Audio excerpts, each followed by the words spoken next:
The emergency alarm echoed through the massive halls of Nexus Prime, the largest space station in known space. Jake Harrison sat quietly in the observer section, watching dozens of alien beings rush to their seats in the Grand Council chamber.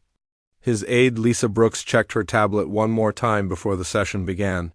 They had been Earth's representatives for 2 years now, but today felt different. Today felt desperate. The Galactic Council chamber stretched out before them like a giant bowl. Hundreds of seats arranged in circles held creatures that Jake still found amazing to look at. The tall blue Altarians with their crystal skin caught the light and threw it back in rainbow colors. The small furry Centauri delegates chattered nervously among themselves.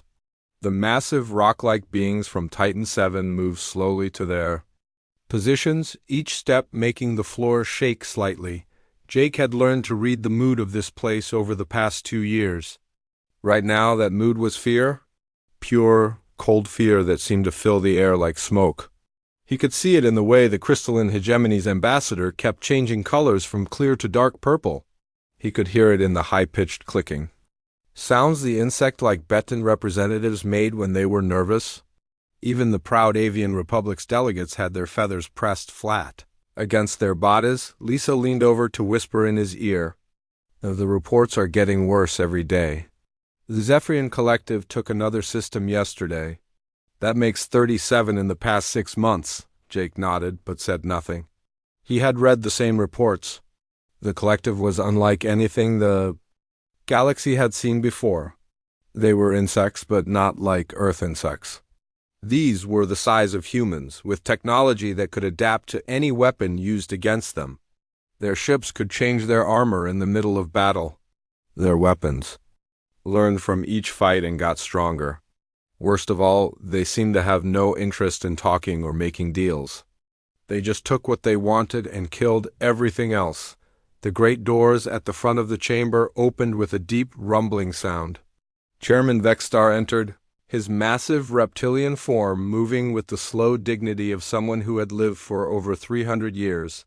His scales were usually a bright green, but today they looked dull and gray. That was never a good sign.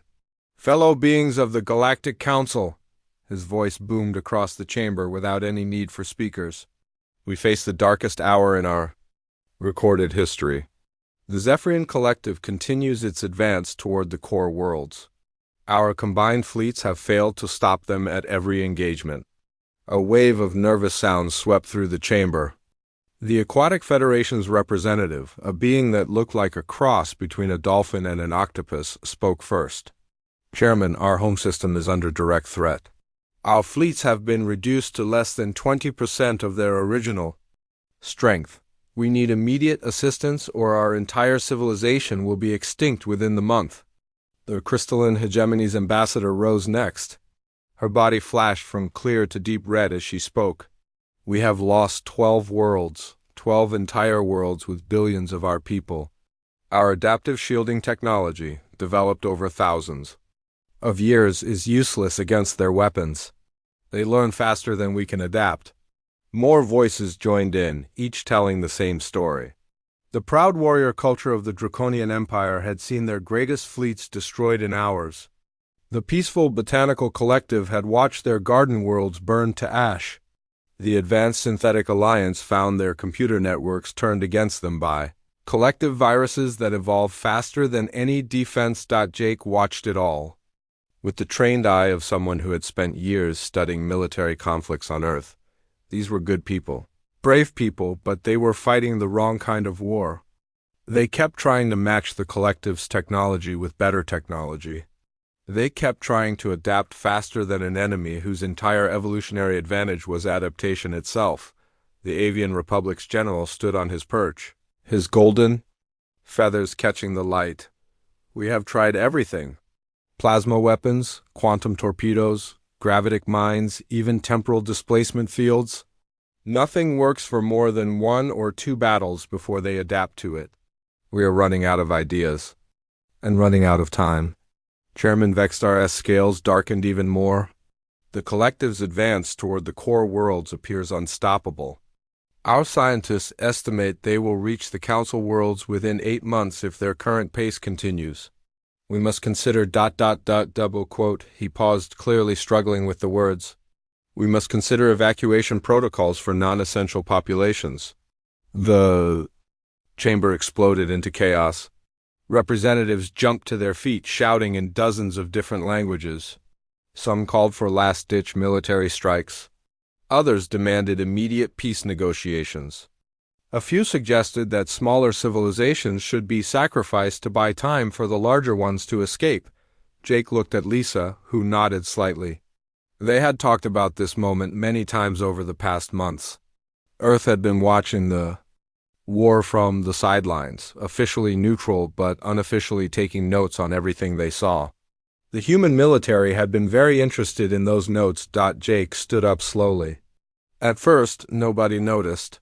Humans were still new here, still seen as the primitive species that had barely figured out faster-than-light travel. But as he remained standing, conversations began to die down.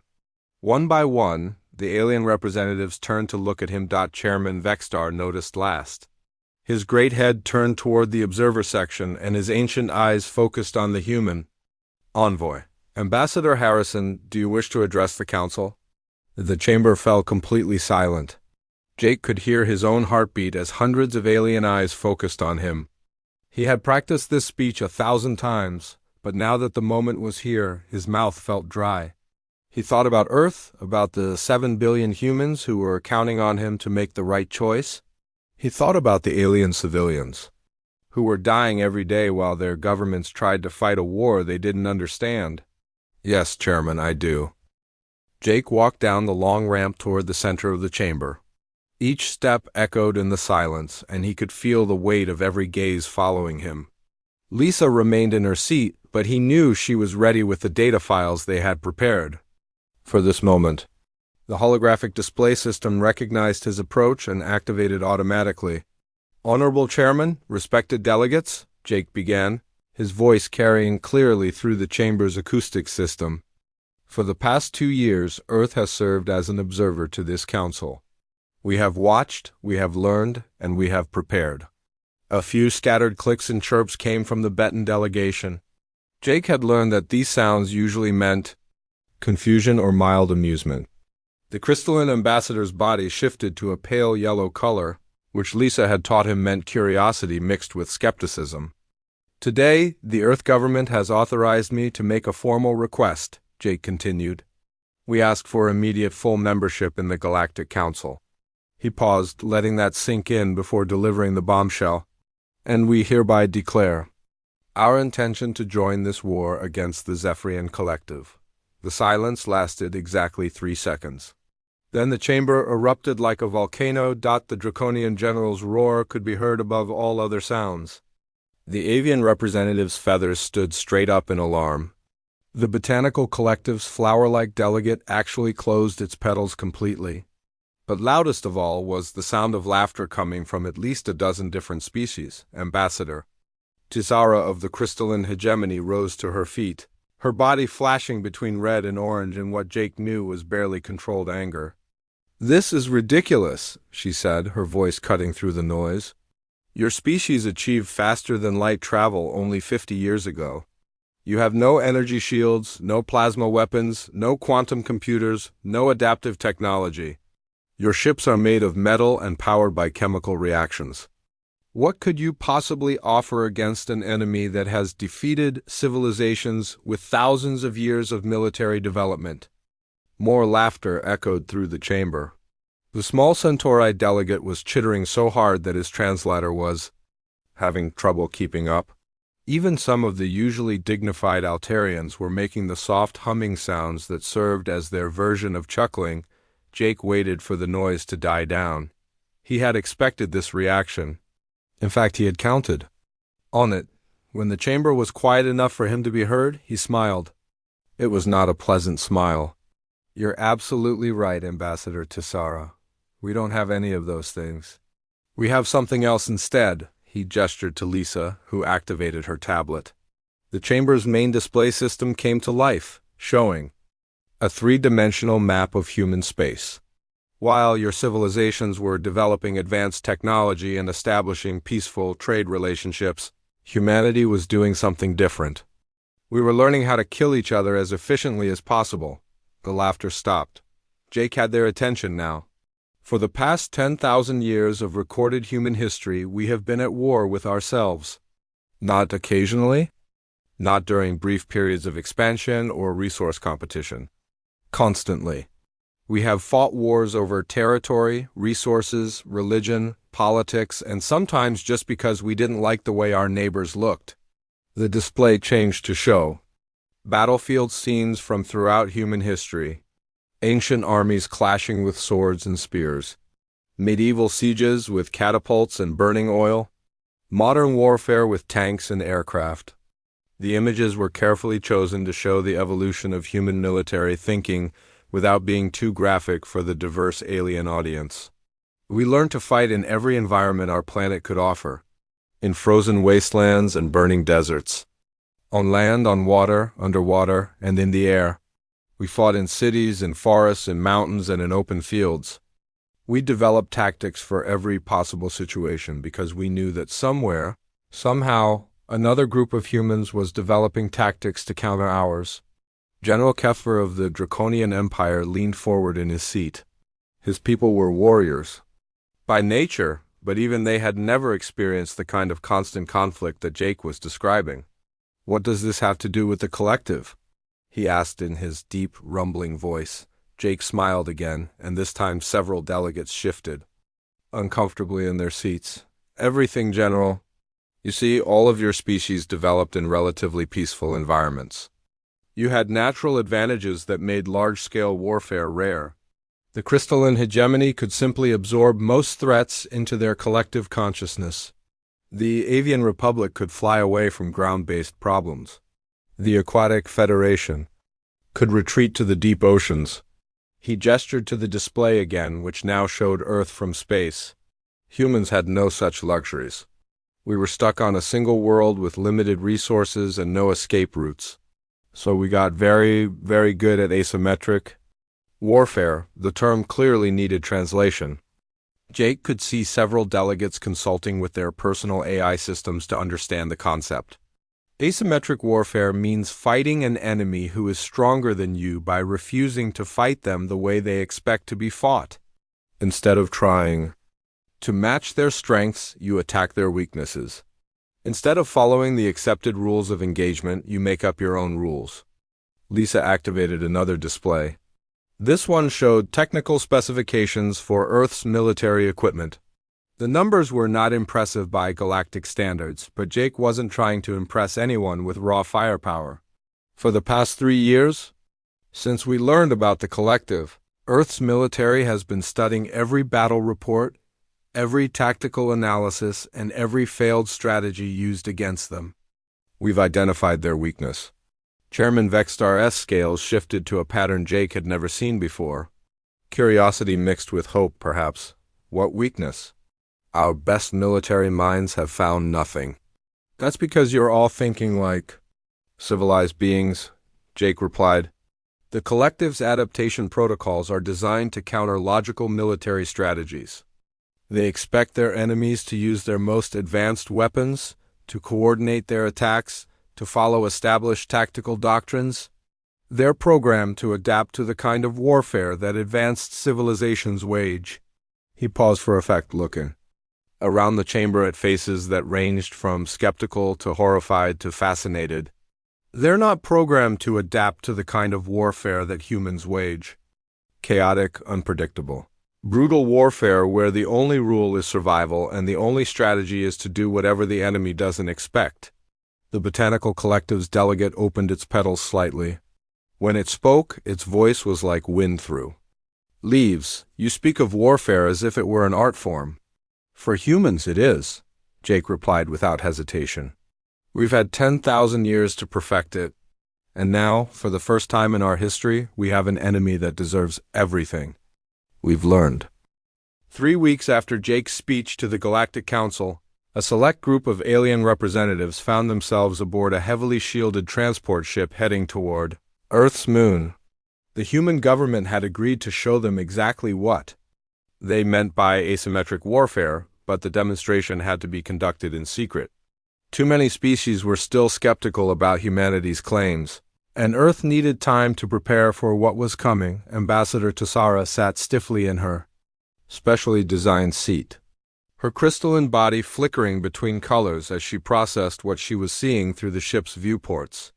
The moon's surface was covered with structures that definitely had not been there during the last galactic survey. Massive construction complexes stretched across the lunar landscape, connected by transport tubes and communication arrays. General Kethver of the Draconian Empire pressed his scaled face against another viewport. "How long has this been under construction?" he asked the human pilot. Captain Ryan Mitchell turned in his seat to answer. "Construction began 18 months ago, sir.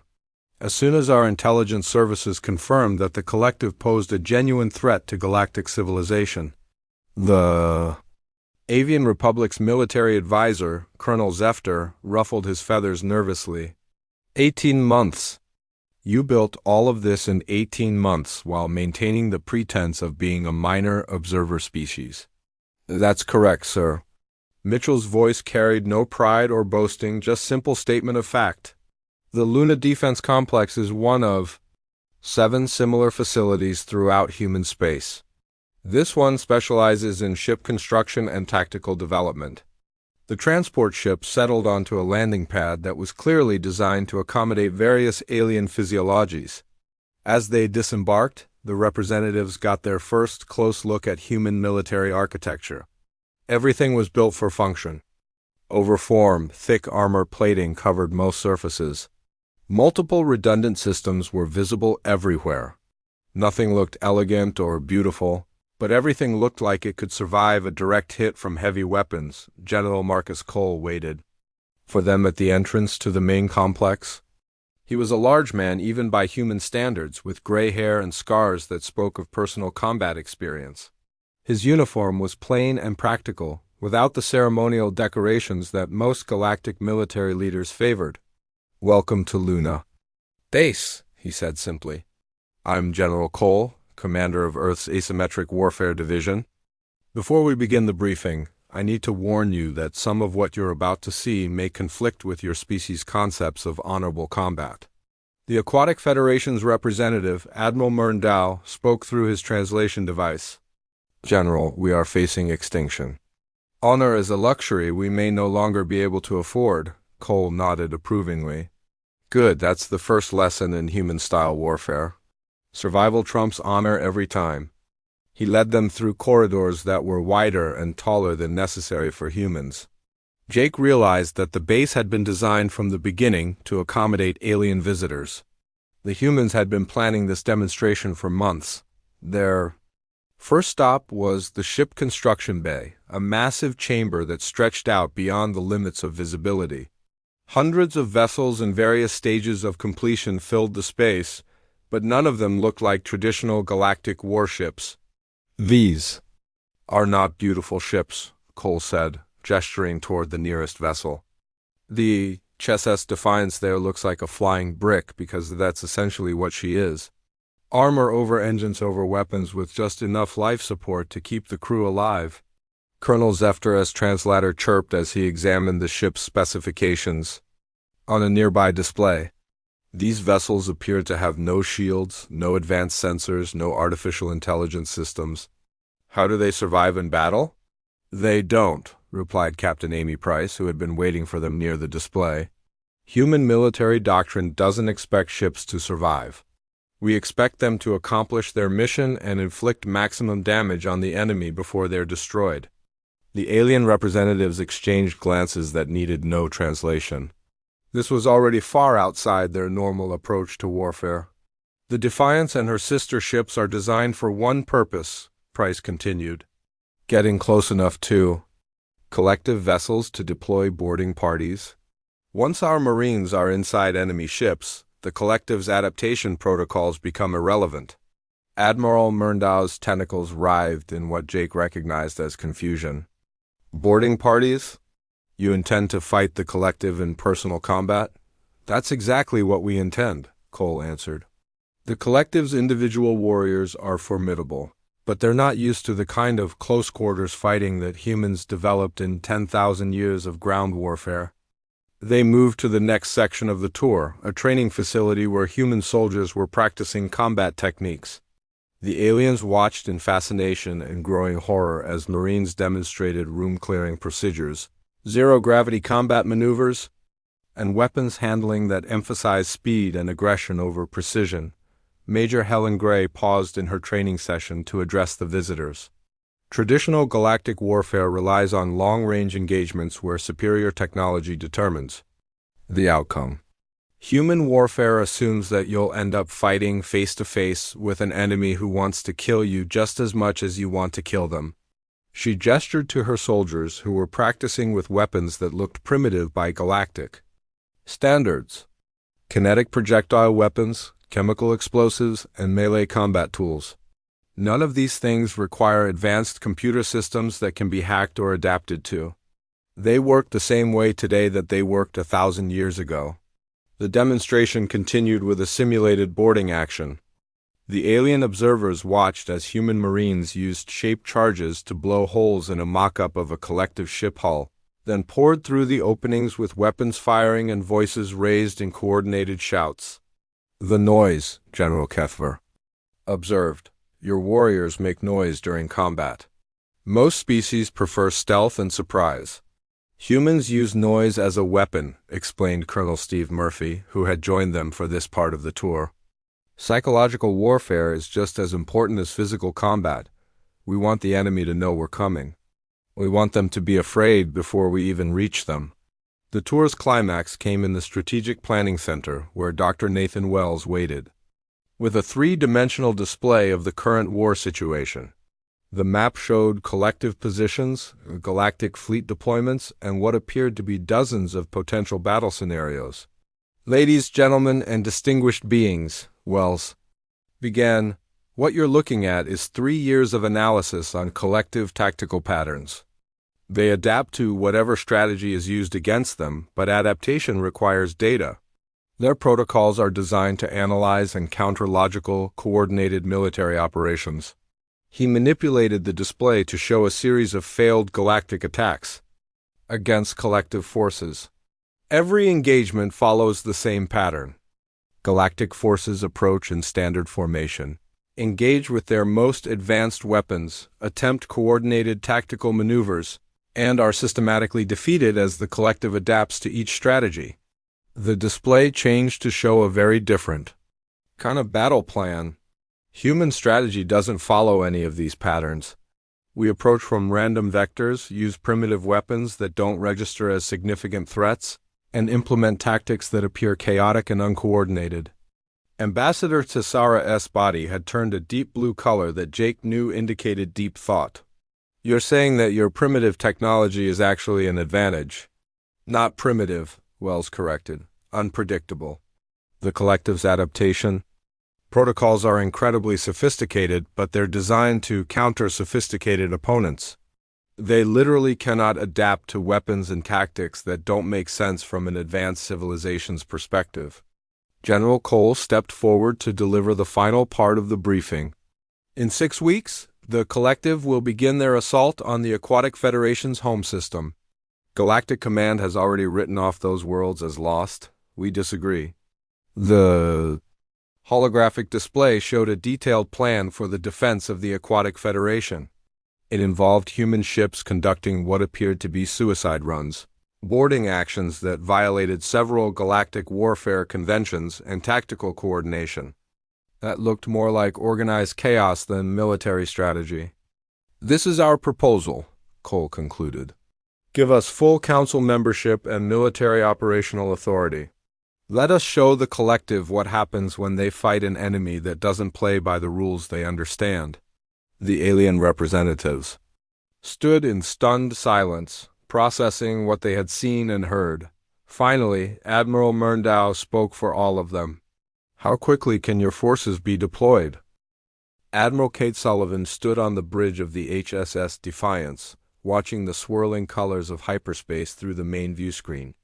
Around her, the most unusual fleet in galactic history prepared for what would either be humanity's first major victory in space warfare or their most spectacular failure. "Status report," she called out to her bridge crew. Lieutenant Commander Tony Blake consulted his displays. All ships reporting ready for combat operations. The Revenge and Vengeance are maintaining formation. Marine assault teams are suited up and ready for boarding operations. Sullivan nodded. The 3 human ships were not impressive to look at, especially compared to the sleek vessels of other galactic civilizations. They looked like flying fortresses, all armor and weapons with no concern for aesthetic appeal. But they had been built for one specific purpose, and today they would find out if human military theory could survive contact with reality. "Admiral," called out Communications Officer Lisa Brooks from her station. "We're receiving final tactical updates from Galactic Command. The collective force consists of 12 heavy cruisers and 46 smaller vessels.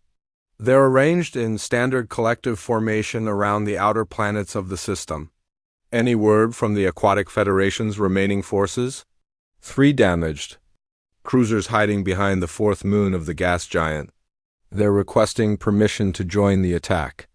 Sullivan considered this for a moment. The Federation ships would be following standard galactic tactics, which could interfere with what the humans were planning. But they deserved the chance to defend their own home system. "Tell them to stay out of our way until we give them a specific target. This operation depends on confusion and unpredictability." Captain Ryan Mitchell's voice came over the communications. "System from the HSS Revenge. Admiral, we're getting some interesting readings on the collective ships.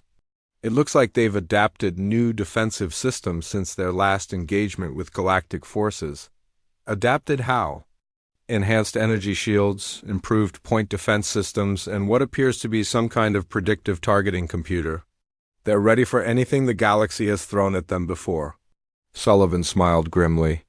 "Good thing we're not planning to give them anything they've seen before. All ships prepare to drop out of hyperspace. Operation Chaos is a go." The 3 human ships emerged from hyperspace at different points around the system, immediately breaking every rule of coordinated fleet tactics that galactic civilizations had developed over thousands of years. Instead of forming up into a coherent battle line, they scattered in different directions at maximum speed. The collective fleet's response was exactly what human intelligence had predicted. Their ships moved to intercept using standard defensive formations. Their adaptation protocols analyzing the approach patterns and preparing countermeasures for traditional fleet combat. "Defiance, this is Vengeance," came Captain Rachel Stone's voice over the communications channel. "I have a clear approach to their command ship, beginning boarding run."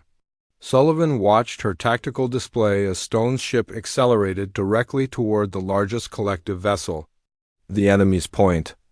Defense systems opened fire, but the Vengeance had been designed to absorb incredible amounts of damage. Her thick armor plating sparked and glowed under the defensive fire, but the ship kept coming. "Vengeance taking heavy damage," reported Brooks, "but she's still on course for contact." The collective command ship's adaptation protocols were clearly struggling to understand what they were seeing. The human ship wasn't trying to engage in long-range combat or use sophisticated weapons. It was simply flying straight at them like a guided missile. "Contact!" Stone's voice crackled with excitement and static.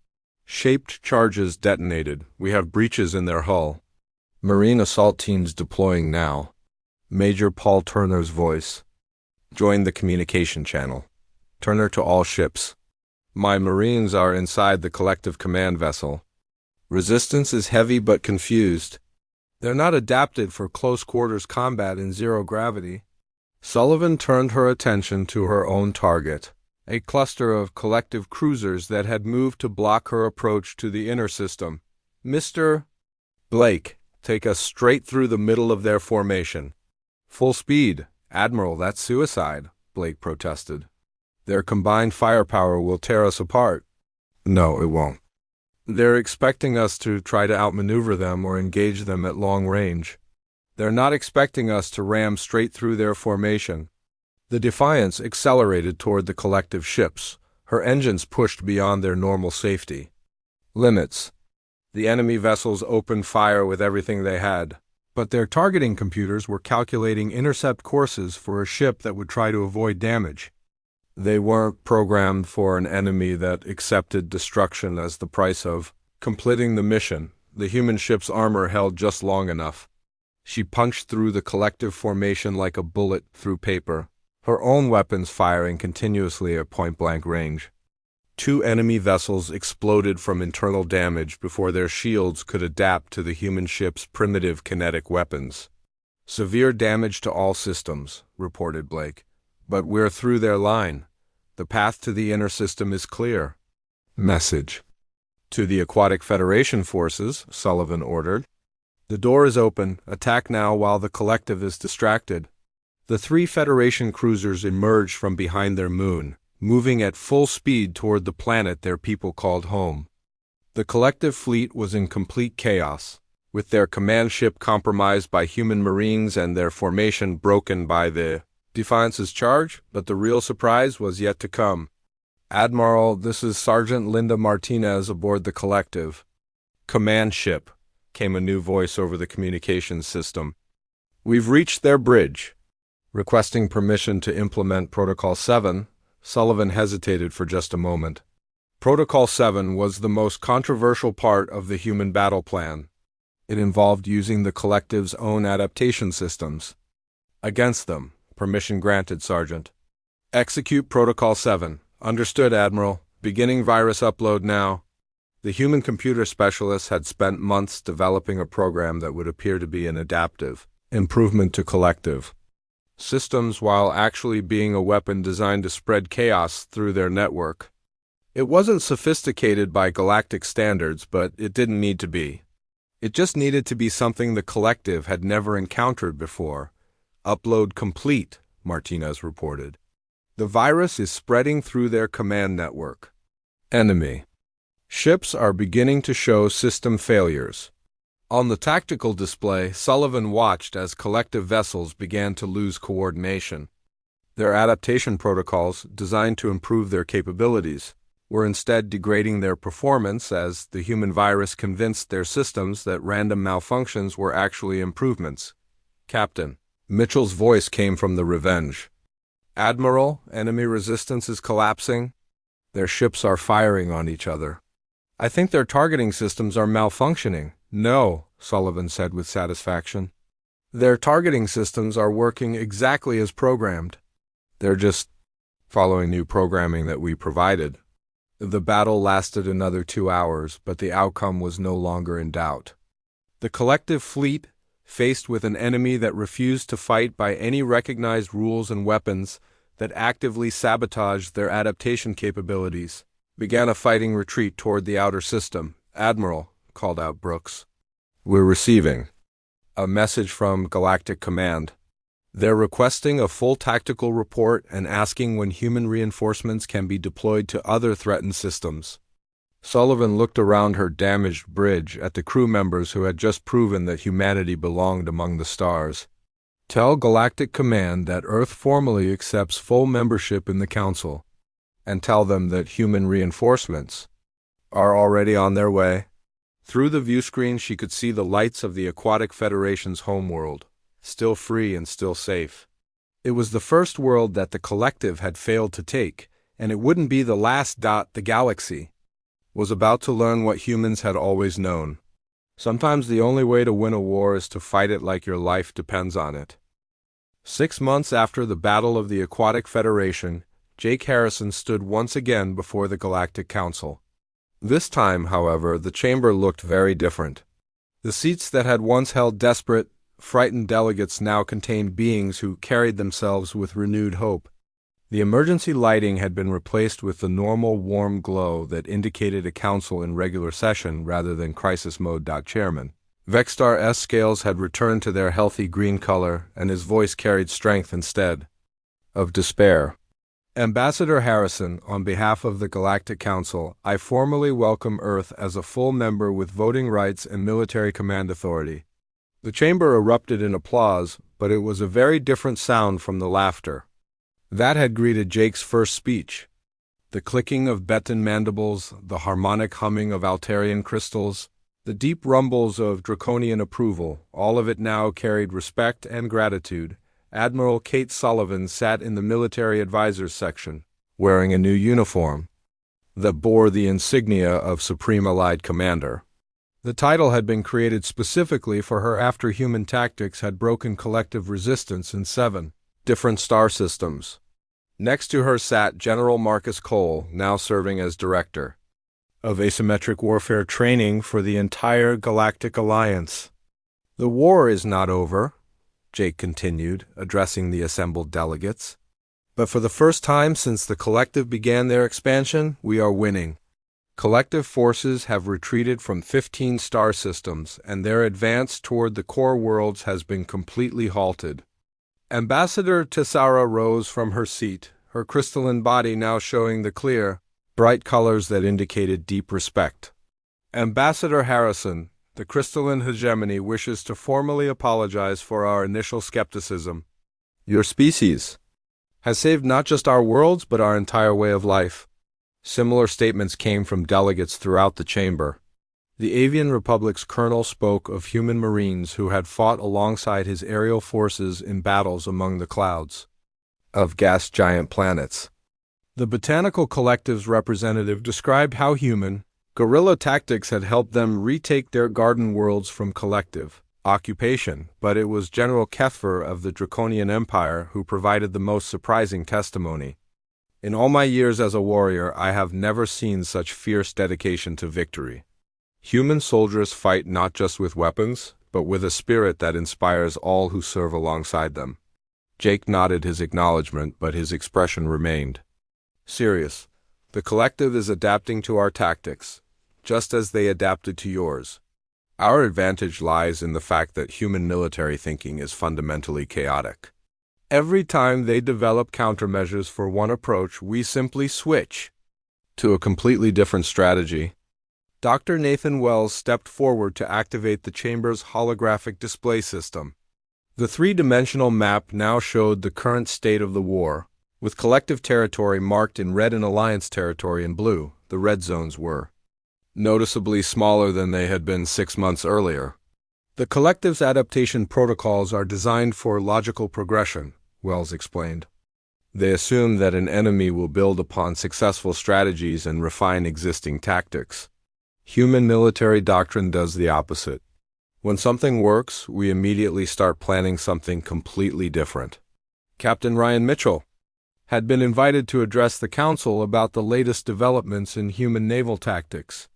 "Our newest ships don't look anything like the first generation. The HSS Chaos uses stealth technology borrowed from the Altarian Republic. The HSS Mayhem employs draconian plasma weapons in configurations that violate their own safety protocols. The HSS Discord combines crystalline adaptive armor with Aquatic Federation sonar systems." He gestured to the display, which now showed schematics of the new human vessels. They were even stranger looking than the original ships, combining technologies from different species in ways that no single civilization would have considered. "Each ship is unique, and each battle group uses completely different tactics. The Collective's adaptation systems can't keep up because there's no consistent pattern to adapt to." Colonel Amy Price had joined the presentation to discuss the training programs that were revolutionizing galactic military thinking. "We're not teaching other species to fight like humans. We're teaching them to think like humans, to embrace chaos instead of fearing it, to see unpredictability as a strength rather than a weakness." The results were visible in the battle reports streaming in from combat zones throughout the galaxy. Crystalline forces were using human-inspired boarding tactics that their species had never considered before. Avian squadrons were conducting surprise attacks from directions that violated their traditional aerial combat doctrines. Even the peaceful Botanical Collective had learned to use deception and misdirection in ways that confused and frustrated collective forces. Major Helen Gray stepped forward to share the most significant development of all. 3 weeks ago, our combined forces achieved something that was thought to be impossible. We captured a collective hive ship intact. The chamber fell silent. Hive ships were the mobile command centers of collective fleets, containing the central processors that controlled their adaptation protocols. No galactic force had ever managed to capture one because they were programmed to self-destruct rather than fall into enemy hands. "How?" asked Admiral Murnau of the Aquatic Federation. "We convinced it to surrender," Gray replied with a slight smile. Human psychological warfare specialists spent days broadcasting surrender negotiations in languages and formats that the collective had never encountered. Their adaptation protocols interpreted our communications as a new form of weapon and began defensive countermeasures that actually disabled their own self-destruct systems. The captured hive ship had provided intelligence that changed everything.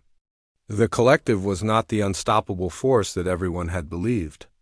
They were actually a relatively small group of systems that had achieved rapid expansion through superior adaptation technology.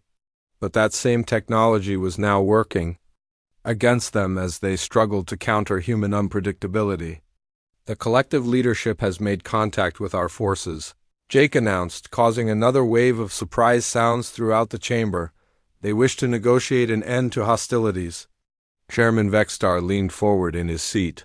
"What are their terms?" "Complete withdrawal from all conquered territories, payment of reparations to displaced populations, and submission to galactic authority for monitoring of their future expansion efforts."